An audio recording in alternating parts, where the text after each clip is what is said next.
Are you ready for me, Pam? Yes, Gerald.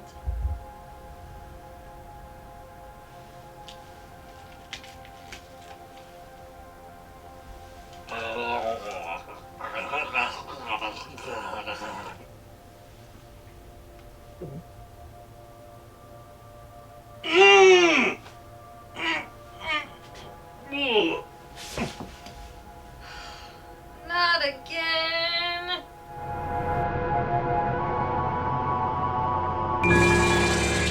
Hello, I am Robert.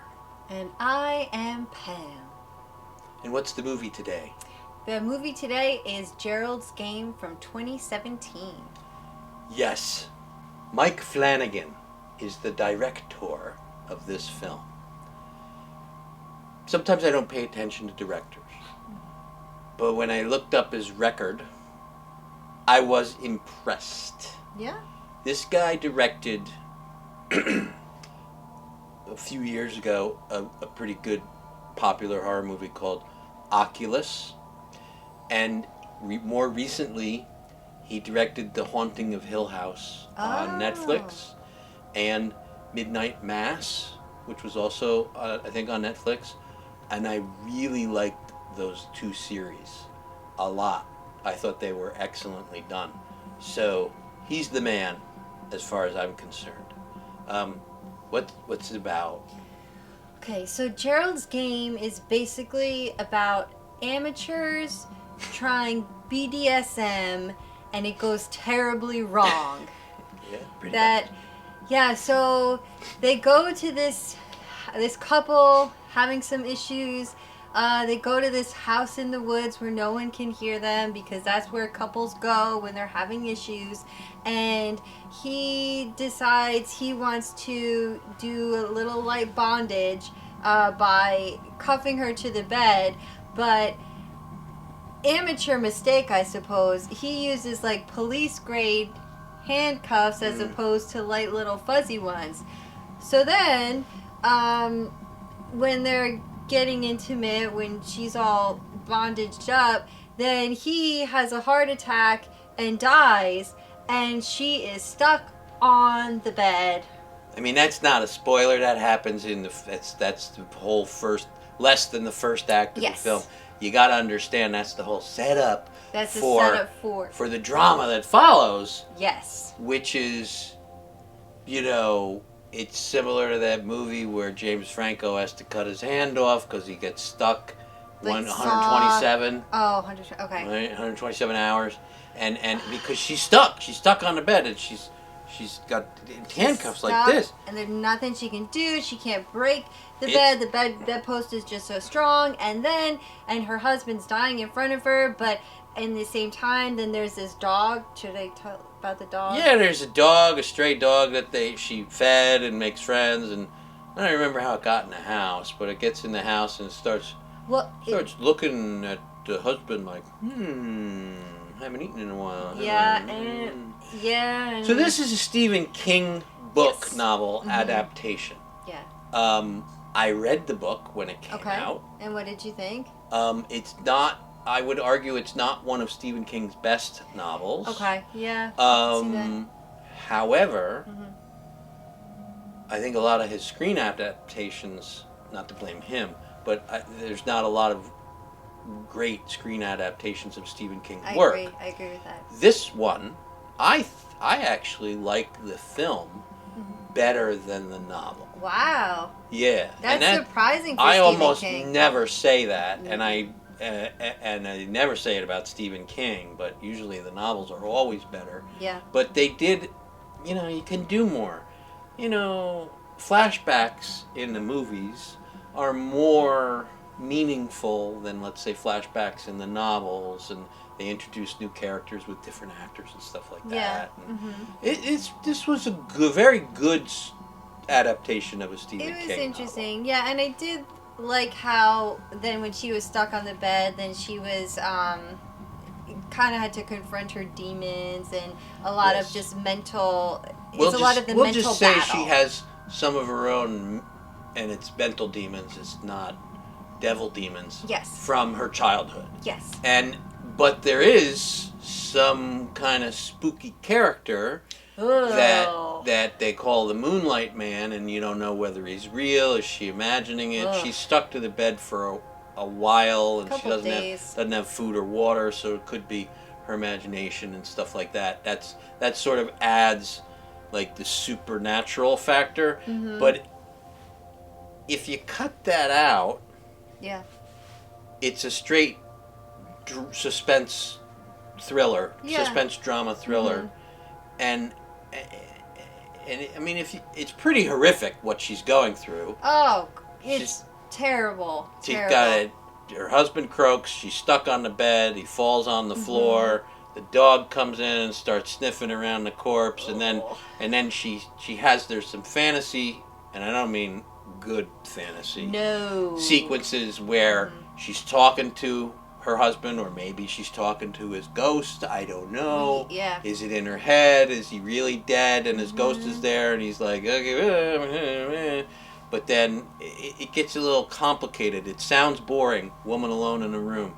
But there's a lot more going on than that. There's a lot, yeah, and I like how it does keep you guessing a little bit. Like, is this her mind playing tricks on her? Is this real? What's going on? So, and I guess we've all been there, especially during COVID and isolation. Your mind starts to wander, right? Oh, I thought she meant we've all been in bondage, handcuffed to a bed. Oh yeah. I mean, I certainly have been. I didn't expect that of you, but look, it's.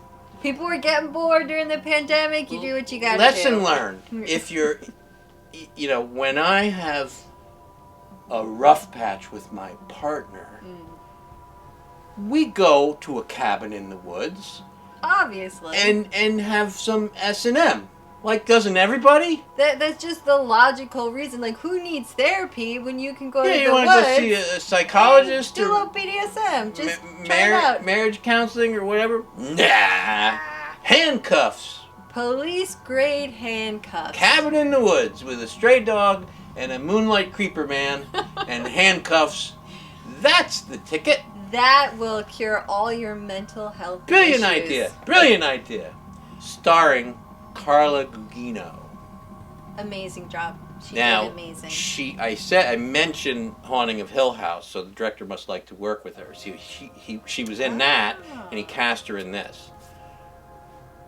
She is smoking hottie. And her performance in this was... Well, she's a great actress. But this one, I really appreciated her performance. Despite the fact that she's tied up on a bed and in like lingerie, there disappointingly is no bosom alert in this film. She is a classy bondage lady. Yes. Her mother would be proud of her bondage performance. So proud. The Gerald of Gerald's Game, played by Bruce Greenwood. Who is Bruce Greenwood? If you don't know him, I will say that he played... Do you know what else he's been in? Have you recognized him? No. I think you probably recognize him, but you're like, I don't know what he's been in. He was Captain Christopher Pike in the Star Trek movie Reboot. Oh. Did a phenomenal job.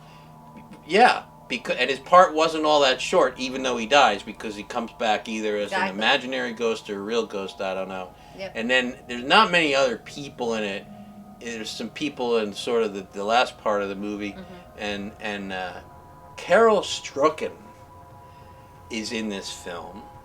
And do you know who he is? The tall guy with no hair. Oh, okay. What else have you seen him in, do you know? No. He was the quote-unquote the giant in Twin Peaks. Oh my goodness! Look at that. Another Twin Peaks. Another Twin Peaks reference. When the FBI agent would have a dream and the midget would talk backwards and stuff like that. Yes. The giant would sometimes appear in his dream and say, "It is happening again. It is." That was his famous line from Twin Peaks. So Carol, who is a dude, by the way, he's in this film, and he's got a small part, but it's an important part. There's not many actors in this film, as you might guess from the plot. So we don't want to spoil how things turn out.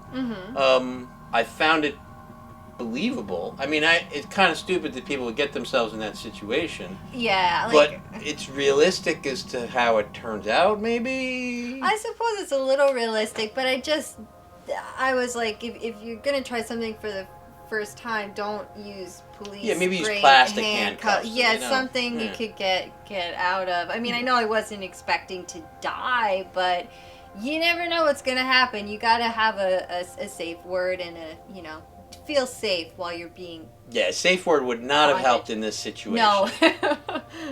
Because he was dead on the floor. Yes. Let's do some lines from this movie. The people who were supposed to protect you from the monsters turn out to be the monsters themselves. Just uncuff me and we can talk. I hear that a lot. This guy. I do want to say that upon watching this movie, well, I'm like, what am I hearing? And I played it back. And listen, I don't have like hunting dog ears or anything. I got average hearing. They effed up the sound on the version I saw. So they did? They're alone in the cabin in the woods, and he's dead, and she's done crying, and she's just sitting there like thinking quietly, what do I do?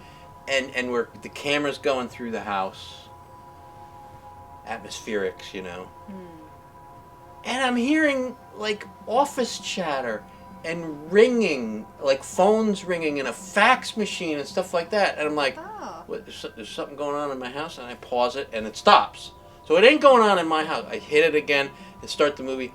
They effed up the sound. They must have not fully deleted a memory card that they used for the sound, because there's a lot. If you go, especially in the beginning parts of the film, and just listen to it, you will hear very quiet, but you will hear extraneous sounds in the background that do not belong there. Wow, I missed that. That is what I consider a goof, folks. Goof. That is an editing, or it's an editing error. They probably could have gotten rid of that in post, but yeah.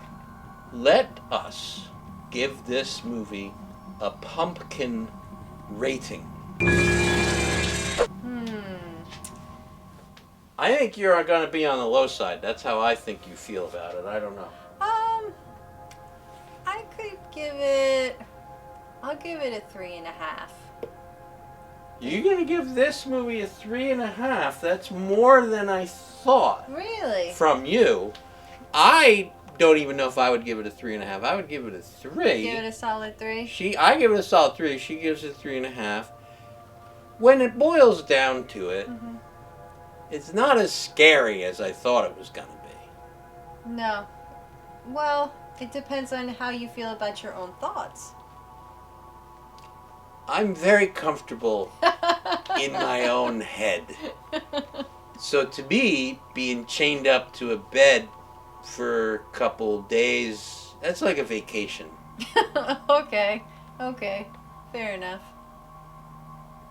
I could have done without the childhood trauma part, but yes, that's yes. I definitely did not like that. That got a little too pervy for me.